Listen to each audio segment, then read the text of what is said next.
ഒരു AWS certification എടുക്കുകയാണെങ്കിൽ നിങ്ങൾക്ക് ക്ലൗഡ് ഫീൽഡിൽ ഒരു കരിയർ സ്റ്റാർട്ട് ചെയ്യാൻ പറ്റുമോ?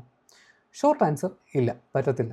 പക്ഷേ നിങ്ങളെ ഒരു സർട്ടിഫിക്കേഷൻ ജോലി കിട്ടാൻ സഹായിക്കും എന്നേ പറയാൻ പറ്റത്തുള്ളൂ. ക്ലൗഡ് ഫീൽഡിൽ ജോലി കിട്ടണമെങ്കിൽ, ക്ലൗഡ് എന്നല്ല IT ഫീൽഡിൽ നിങ്ങൾക്ക് ജോലി കിട്ടണമെങ്കിൽ നിങ്ങൾക്ക് 2 കാര്യം മസ്റ്റായിട്ട് വേണം.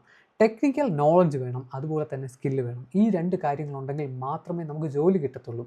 പിന്നെ നമ്മുടെ സർട്ടിഫിക്കേഷൻ എവിടെയാണ് ഹെൽപ്പ് ചെയ്യുന്നത്? സർട്ടിഫിക്കേഷൻ ഹെൽപ്പ് ചെയ്യുന്നത് സെലക്ഷൻ പ്രോസസ്സിൻ്റെ പ്രിലിമിനറി ഫേസസിലാണ്. ഇപ്പോൾ ഒരു കമ്പനി നോക്കുകയാണ്, ഇപ്പോൾ നമ്മുടെ കമ്പനിയിലൊക്കെ ക്ലൗഡ് റിലേറ്റഡ് ആയിട്ടുള്ള ഒരു ജോബ് പോസ്റ്റ് ഇടുകയാണെങ്കിൽ ആദ്യത്തെ ദിവസം തന്നെ ആയിരക്കണക്കിന് ആപ്ലിക്കേഷൻസ് ഒക്കെയാണ് വരുന്നത്.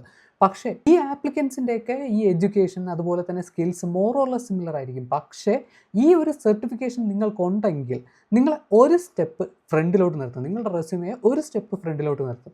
സോ നിങ്ങളെ സെലക്ട് ചെയ്യാൻ ചാൻസ് കൂടുതലായിരിക്കും എന്നേ പറയാൻ പറ്റത്തുള്ളൂ. പക്ഷേ ഇനിയും അങ്ങോട്ട് ടെക്നിക്കൽ റൗണ്ട്സ് ഉണ്ടാവും, ടെക്നിക്കൽ ഇൻ്റർവ്യൂസ് ഉണ്ടാവും, അതുപോലെ തന്നെ പ്രാക്ടിക്കൽ സെഷൻസും ഉണ്ടാവും.